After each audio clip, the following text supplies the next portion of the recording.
delighted. This is a follow-on from my last video that I made on pricing. It got quite a lot of interaction on the groups where artists said that they had absolutely no idea what they should be charging, felt that they were charging too little, had no idea how to work out the price, and also had no idea how to start charging from the very, very beginning.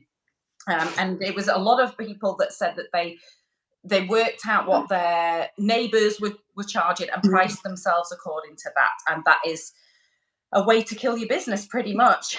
So we're going to be following on from that and trying to answer some of the questions that video brought up. And today I'm really happy to be joined by industry expert Mindy Churchill. Her handle is Amplify Inc. on YouTube. I'm going to let you introduce yourself and tell us how amazing you are. Oh, sure. Well, I'm Mindy Churchill. The thing that's most people find most interesting is that I have 7 children. Been married for 25 years, and I've done a couple different jobs in the PMU industry simultaneously while still being married and having 7 children. So when people tell me they don't have time, I kind of bat that answer away pretty quickly. There's Hey, time. Cozy Sophie. Sorry, I'm just saying hi to Cozy Sophie. Hello. Stick around, Cozy Sophie, because we are going to answer some great questions. Mindy is just going to tell us how qualified she is to answer these questions. Yes. So I've been in sales in the PMU industry for my own business and growing others' businesses as well, to the tune of about almost 2 million in the last couple of years. So it's not luck anymore. Imposter syndrome has been beaten back. I can't just say it was lucky. I do know what I'm talking about when it comes to sales, and doing it all where you feel confident about it and not gross. Sales does not have to feel yucky because you bought it. All of us are in this industry because it's something that we love and believe in. So why wouldn't others want the same service or the same opportunity? Absolutely. And I feel that a lot of people, the problem with charging higher prices is that they just feel weird asking for it. They feel really weird asking for it. So, I mean, you will quite often ask people for $15,000, Yeah. $20,000, Yeah. and people will give you their card. Yeah. So much of that, we've talked with this extensively, comes back to belief. If you don't believe in what you're offering, if that's a course, if that's a mentorship, if that's a service, if you don't believe in your ability to deliver them the brows that are going to look best on their face, it doesn't matter if you're charging them $50 or $1,000 pounds. They're going to feel that. They know, like, I don't know if this girl would she buy this from herself? That's kind of the question you have to ask yourself. That's definitely, and I think so. Belief in your product and or your service is the first thing. You'll never be able to sell it properly. So we split this into 4 chapters today, 4 pretty easy chapters. So the first thing, if you're wondering what to charge, or if you don't know if you're charging enough, or you want to increase your prices, the first thing you need to do is know your numbers. You cannot plan a journey if you don't know where you are to start it. Yeah, you have to know what's coming in, what's going out, how much, what's your tray set up. That's the easiest thing, I think, to start with. You know what things you pull out of your cabinet to. Oh, she's sweet. I know. To do Like, each service. You know what those are. Now, your cost per client can vary. That's going to depend on how many clients you see each month. But stick with the things that you know are fixed. Your rent, your insurance, those are things that are fixed costs, and know what the breakdown is of those. Because many times artists, especially new artists who are charging a low price for, maybe it's introductory, they find if you carry that out over months, it's not sustainable. Yeah, and that's the thing that unfortunately drives prices down in the industry, is that we have got so many artists that, I mean, if we're in the UK, you're like £100, loads of people are charging £100, but then those clients will go back to them and they're not doing it anymore. And it's like, because you can't make any money at £100. That's why they're not doing it anymore. So never, those people, to me, they're immaterial. They're flash in the pan. They're here and gone, and the work will never get any better because they won't be around to even improve themselves. Yeah, you're fixing their work when they get their retouch. Yeah. So knowing your numbers, absolutely. and I think that people a lot of the time are afraid to do this. Yeah. Or they look at the trade cost and go, "What? I mean, some of my trade costs are as low as like £5 trade Mm, cost. Really, really low." But my booking system, my yeah. staff, um, my rent costs, heating, Yeah. phone. If you start looking at it, there's a lot going out. So if you don't know your numbers, that's the first thing to do, is to sit down and know where you are, and then also work out what kind of profit you want to make. Because if you just Yeah. floating by on the skin of your teeth, she's amazing. Yeah, Mindy's gorgeous. Mindy's gorgeous. See her in person soon. Yes. But just not just gorgeous. Mindy really, really knows what she's talking about with this. So knowing your numbers, and even if you're not too sure, just what comes in the month and what's left after everything's gone out is going to give you a rough idea of how Yeah. much profit you're making. Is that number growing at month over month? Are you seeing a little bit left over each Mhm. month? Yeah, because you're going to have to reinvest in your business if you want it to grow. Yeah. So if there's nothing left at the end of it, you really are just treading water, and you need to increase your prices. Yeah. One incident and your business is under, because it's not a matter of if something happens. It's almost when. Yeah, yeah, absolutely. So knowing your numbers is the first step. Then I think we'll look at somebody at the beginning, because we did have questions from people that were at the start of their PMU journey, just about to start. So what do you charge at the start when you're sitting there going, well, I can't compete with these people that have been in the industry for years. Like, Nope. what am I going to charge? No, you can't. We talked about. I'll tell you what I did, and this was helpful to me, and it gave me a good start. Was I said, okay, my oh gosh, this was several years ago. This is my price. My price I set was, I think, $425. But I was offering an introductory special at my grand opening. I wasn't announcing, hey, I'm brand new. Let me, work on your face. But I also wasn't shying away. I'm not lying to someone if they asked how long. Well, I just had my initial training, but I gave $100 off the first 10 people that I could get their brows done, and I had like a little countdown that I did. Like, okay, I've got 8 more spots. I have 7 more spots available. And then when they were done, everyone knew my price was going to be 425, because I'd run out of those 10 introductory offers. So I think starting from the beginning, what price do you want to charge? And then I think it's a good idea to do some for free to build your portfolio, and then offer an introductory offer, but limit it, because if it's not limited, then you end up in a cycle that's really hard to break. It's very hard to break, especially if people refer people to you, because you think, well, I Yes. charged them $100 off and she's told her, and now I'm gonna Yeah. have to do it to her, and it will just keep, you will get trapped by that cycle. Yeah. Another thing I just want to add, if you're going to do free work, and a lot of people will do free work, I will occasionally still do free work, especially Yeah. if it's work I really want to do on someone that I think is Hmm. deserving.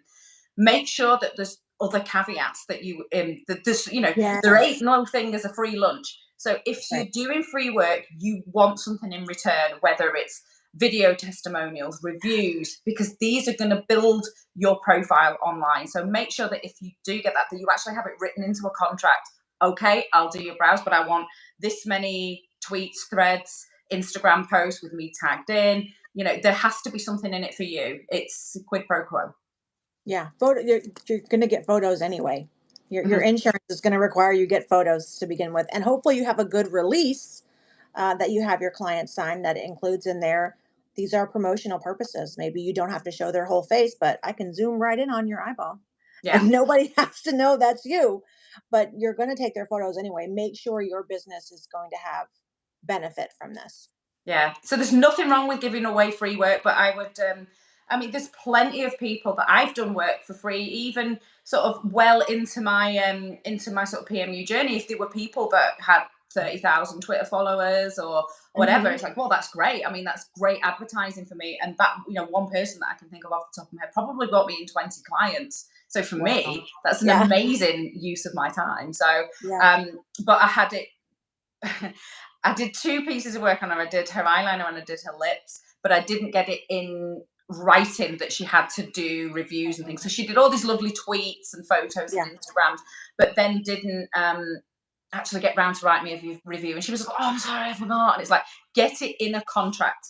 an Yeah. influencer contract or free work contract that they sign to say they will do these things. Will tell you, in that situation, what I would do, I would screenshot those tweets. I would screenshot anything she did, and like I would use that. It would go to Google, but it could go in your highlight reel as other reviews. Yeah, If they're I wasn't sharing. that bothered by the amount of clients that she sent me, because Right. when she was just like, there were people going, "Oh, great, I've wanted this done for ages," and she says you're great. So it's just word of mouth on a grand Yeah. scale.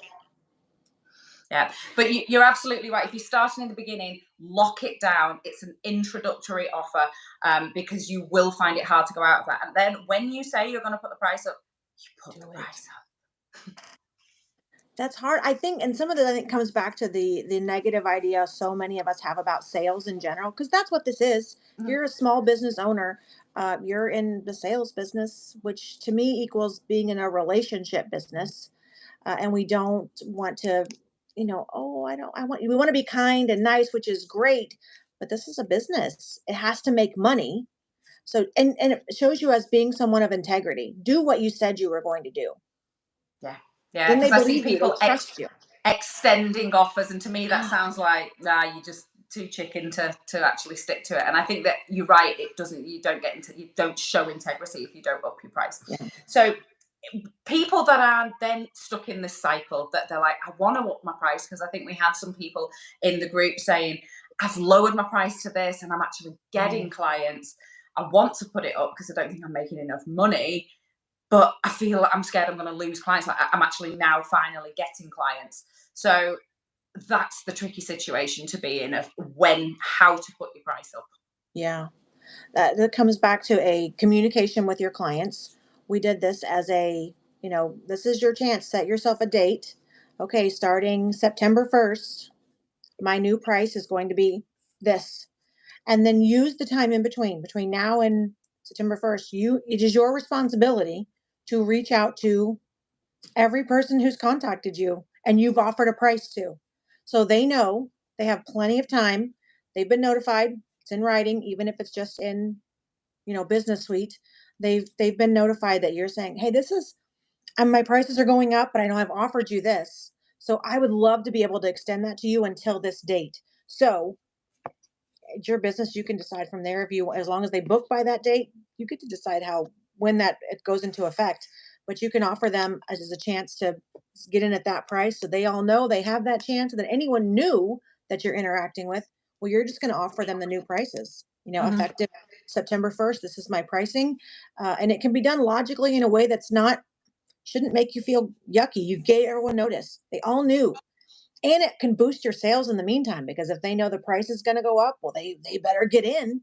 It can be a good driver. It does, absolutely. Every time I put my price up, I've announced it in good time, so that people can think, yeah, I'm going to take advantage of this. Everything booked up until this date is at the current price. Everything after it goes up. You will normally get a surge of bookings then for people. And then if you don't, they can't say they weren't warned. And for some people, it isn't an issue. They're like, oh, okay. So I don't care if your prices go up, because let's be honest, everything else has gone up, and your prices, really, if inflation is going up and your costs are going up, your prices should be going up in line with that. Yeah, and something I've heard you say too about this, and this is so true. Don't spend a lot of time explaining. I mean, the world we live in, there's nothing you're buying anywhere now that costs less than it did several years ago. Mhm. So this is a common theme, and you don't owe them a huge, oh, this went up and this has happened, and then my dog broke his leg. You don't have to get into all of that. This is just the way times are. Things go up in price, they don't go back, sadly. Yeah. So this is my new price effective this date, and just go on. You don't owe anybody a big explanation. No, and I think that as a serious business owner, you shouldn't be doing that anyway. Mhm. Going, oh, it's just really hard, and I'm just not making as much money as I thought, and like the cost of rent's gone up, and this has gone up, and it's like, yeah, all right, just you don't need to offer everyone a big explanation. Your prices should be going up, and I think that one thing I was always told is, if you put your prices up 10% and you lose 10%, because this is the fear that's holding people back, that they're going to lose the clientele. Yeah. I just worry that people won't be able to afford it and they're not going to come and see me. If you lose 10% of your clientele and put your prices up 10%, you are working less for the same money. Yeah. So you've not lost anything. You're working less. for the same money. And the thing we talk about a lot too is that if you've lost them, they were probably not your clients anyway. Mm-hmm. Yeah, they The were priced. They pricing, were going for just the price yeah, rather than you and your skills. yeah, it's about value. We're talking most of the time about a tattoo on your face or the education you're purchasing to change your life. If a 10%, 20% difference is going to send you somewhere else, okay, Mm-hmm. they made that decision for you. Yeah, and I think as well, if you're providing information and education to your Yeah, clients, someone, I think from the amount of content I do on pigments and on skills, they're probably going to think, well, I'm going to have to go somewhere else, and I'll be a new client there, and they won't know what the pigments are. It's kind of a false saving, really, if you yeah, move on. So and just make sure. all those things are wrapped up in your pricing, your knowledge, your training. Mhm. We talk about this a lot. If every time you go to a training, your prices should go up. You are more valuable. You are bringing more to each client that you're seeing, and the only way that gets paid for is the price of your services or your courses. They're paying for that. Yeah, absolutely, absolutely. I feel awful taking my prices up due to the cost of living crisis, as I feel everyone is in the same boat as money. Yes, but so are you. Right. Yes, but so are you. Yeah. So basically, what you're saying is, I will take a hit on my profit and what I take home to feed my family because of everybody else's, and that's very nice and noble of you. But can your business sustain it? Can it Yeah. sustain that? How long can it sustain it for? Because we're not seeing any. I mean, I don't know what country you're in, but we're not seeing any sort of end to this cost of living crisis, certainly in the UK, where we're really, really feeling it. We are feeling it, and it is taking its toll on businesses. And this will take us to the last point, but I love how you say that, but it's coming from a really human point of view, Yeah. where you're like, I feel terrible on people. And there are people saying to me, I just can't afford it right now. Yeah, and that's reality. That's okay. It doesn't mean that you have to work more for less. Mhm. That's the opposite of what most of us are trying to do. We want to help people, but it does have to make financial sense. And nobody likes to really say it that way, but it does. You can't keep doing it. You can't Mhm. keep helping people if you can't keep the lights on. But the supermarkets aren't going, I feel really sorry for them, so I'm No. keeping the prices down. Or the electricity company, feel really sorry for these businesses, so we'll actually charge them less. No one's doing it, but you are still paying for it. Yeah. So, All my costs have gone up. Everything mhm. I'm buying from, tattoo outlets, permanent makeup outlets, uh, Amazon, all the things that I'm sourcing, all of them have gone up in price. Yeah. So they don't feel bad for me. No, they don't. No, and well, don't send me down that road. Don't No, send. I think look for other ways to provide value. Maybe you Totally. can't alleviate that specific thing, but find some other ways that will set you apart so they can, feel good about what they're doing. If that's just providing stellar customer service, because I tell you what, things get more expensive, and I feel like service is something we're losing. We're losing a lot of things in as far as service and what people provide. Mhm. There are things you can do with that can help, and we talk a lot about that in our group as Yeah. well as So I provide. don't know if you're a member of Permanent Excellence, but if you come in there, you can always ask questions and get advice in Yeah, there. So I see you're in Birmingham. Yeah, things are really, really tough in the UK, tougher than the rest of Europe and tougher than most of the world, because we've kind of got more things affecting our economy. And I don't want to go too much into that. But there are things that I will do. So I never do discounts unless it's for models for my training, because mm, they're either getting a different level of service because there's going to be students gawping yeah, at them and it'll take me longer, or it'll be a student doing it and that will be even cheaper. So that's when I will only do discounts. I might do a giveaway though, and a giveaway yeah, allows somebody who is maybe struggling the chance to win some brows, lips, or liner, whatever I'm doing. But also there will be a reason. I'll be gathering people's information while I'm doing that. So I'll be, as I said, no such thing as a free lunch. So if you get free brows, I'll probably be collecting your email or details so that I can add you to my mailing service. So that's a good one to do, because I don't think the giveaways damage your brand, because you're sort of, mhm, I'm just giving stuff away, not discount. yeah. You Times look are tough. Discount, thirsty. yeah, yeah. Because I'm seeing a Well, lot of people just lowering the price, flash sale on this or discounts continuously, which I yeah. think that long term can damage your brand. So that takes us on to our fourth point of, if you're struggling getting people that can pay your prices or the price you want to pay, it's probable that you're attracting the wrong kind of client. Yeah, almost definitely. Mhm. Almost definitely. That comes down to your marketing, the value you're providing. If you're getting a lot of questions of like, well, wow, so and so can do it for this, I'm like, go to them. I Mhm. can't. Mhm. I can't. I get very little pushback on price at this point, and I don't think you do either, Katie. People just pay it or they don't. Mhm. I don't Yeah. get people trying. But initially, I did. People wanting to kind of negotiate on pricing, and I don't do that. My costs are pretty fixed. So I can't. how do we sort of explain about attracting your ideal client? I mean, I always say it's like, you've got the Kia garage or you've got the Mercedes garage, you're going to know that Mercedes is better. You know, of course, there's people that can afford a Kia and that's what they want and that's fine and that's their budget. And there will be a different kind of client that goes into a Mercedes garage. Mercedes will be attracting a different kind of client. So it's making Yeah. sure that you are, with your marketing and with your content, speaking to the kind of person that you want to be in your chair and paying your prices. And if you don't know about doing that, it's probable that you may not have learned enough about marketing before you started. Yeah. The other thing I'll say too is that the Mercedes dealer is unconcerned about how many people and the prices at the Kia dealership. Yeah, They could care less. yeah, They, yeah. they don't care. Mm-mm. No, it doesn't matter to them. And if Mm-mm. someone could go in and go, well, I can get a cheaper car down there, and Okay, okay, go drive, yeah. drive on.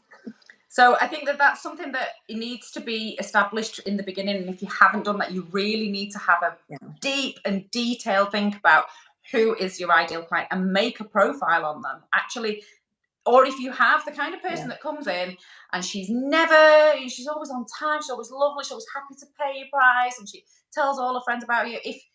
Then start making your content speak to her personally. Yeah. Yeah, my avatar, we call it, she's fictional. But that's who I started with, and I got really, really close to who, 3, 4 years later, who I really want to work with.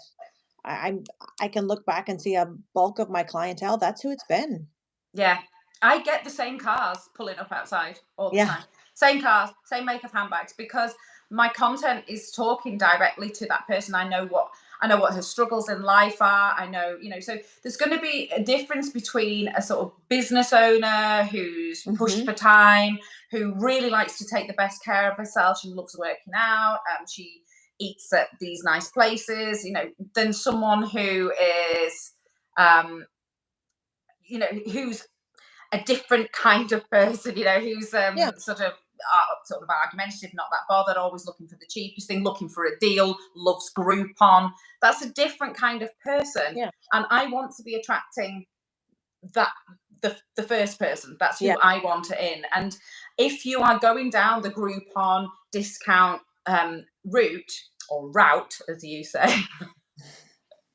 I did give you a little bit of stick at midnight last night for that route. Then that's the person you're going to get. You're going to get the Groupon haggler. And the Yeah. thing is about the discount seeker, they will always look for the next discount because They're they've never come happy. for the discount. So they will go to the next person. It's never about you and about brand loyalty, because Yeah. that's what they're interested in. And if that's what they're interested in, they'll leave you. So it is about getting the people that are not bothered about paying top dollar because their face is worth it. And so have a think about your ideal client and the kinds of brands that she's interested in, and really ask yourself, is that what you're conveying in your branding, Yeah. in your marketing, and in your messaging? Yeah, because when it comes down to it, yes, you offer a service. You sell brows, lips, or liner, but what they're buying really is you. It's Mhm. you. It's your service, the trust they have in you, the value that you provide, the things that you've taught them or shown them that they need to do or to know about this service. That's what would make people choose you over the gal down the road who's 50 pounds cheaper. Mhm. That's why they end up choosing you. And no matter who your ideal client is, that's going to speak to them more, because you want people who who trust you and realize this is a tattoo on your face. We don't bargain shop our face. I never would that. And I, like with other procedures that I have, I'm completely open about the fact that I have Botox and I've had some filler Yeah. in the past. It's never been about price for me. It's always been about someone who is an expert, because it's my face at the end of the day. And so I'm kind of my ideal client. You know, I'm my ideal client for someone that's like, you just have to get it right. Yeah, there are some things. I have 7 children, so I understand value and where can I save money. But we have an, we call it Aldi. We have an Aldi. There are things that absolutely I buy the Aldi brand. I love it. It's great. There are things that are at my house, we know that is not something that you buy from Aldi. Yeah. Nope. There's an understanding the difference in those things. Some things you can find on the cheap. My face isn't one of them. Yeah, and I think that sort of making people aware of the fact, and I think not trying to drive it home too much, but actually the pay cheap, pay twice, pay cheap, pay twice. You know, because it is, there's a reason. If somebody's paying too little, there's a reason. And if you've invested such a lot of time and effort and money in your career, you need to be recouping that, really. Yeah. Oh yeah, that makes your family happy when they see your business that you've invested so much money in, because you have. You have. It's not, this is not a cheap business. It's not cheap to be in. It's not cheap service to get. We shouldn't act like it is. I just love this comment. I don't even think it's me they wanted. That makes me feel better. It absolutely is you that they wanted. It absolutely is, because there is a myriad of choice of other people out there, and they chose you. And there's a reason behind that. And actually getting into understanding the reason why people choose you is the way you're going to get more of your ideal client. What is it? And you know, I actually for a long time polled my clients, not in a very obvious way, but I would ask them in a roundabout kind of way why they chose me. You know, once we were comfortable and chatting, and they'd sort of say, oh well, I've seen you do this, and I just felt, and it was always felt, feeling, I just felt comfortable with you. The way I felt like I already knew you, I felt like I could trust you. And it's that through my content that I'd nurtured that feeling of, you can trust me, I'm an expert, I'm good fun, we're going to have a nice time, and I'm really going to take good care of you. And that is, you know, obviously you like my brows, but there's loads of brows out there. But it's whether you feel like, I trust that person. And that is through your content on what you nurture by speaking specifically to a type of person. Yeah, feeling is hard to encapsulate, but we spend so much time going over those things, giving you different strategies of specific actionable things you can do that over time end up creating those kind of feelings, that level of trust. Because just posting, throwing up a picture of before and afters is not going to generate that level of trust and loyalty from anyone.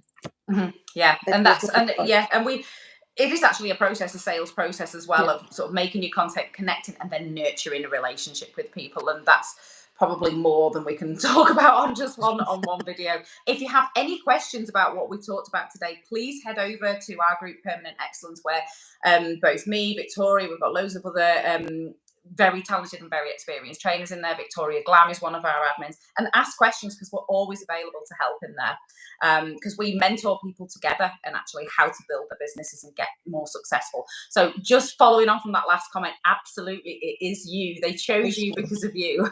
It's you. And you just need to understand that and nurture that. Yep, that's your business. It's you. It's got to be about you. I hope that that's given you some clarity on how you can raise your price and actually know that you need to know your numbers, and also limit your offers, and stand by your guns if you say you're going to do it, and make sure everyone knows it so that you'll get a surge of bookings, and also work on your marketing and attracting your ideal client who is happy to pay. They're going to come in and throw the money at you. They are. They will. Yeah, thank you so much, Mindy, for joining me today. We are actually going to go live in Permanent Excellence in a few minutes as well. So I'll see you in a few minutes. Thank you, everyone, for joining us, and loved all your questions as well. Hope it helped.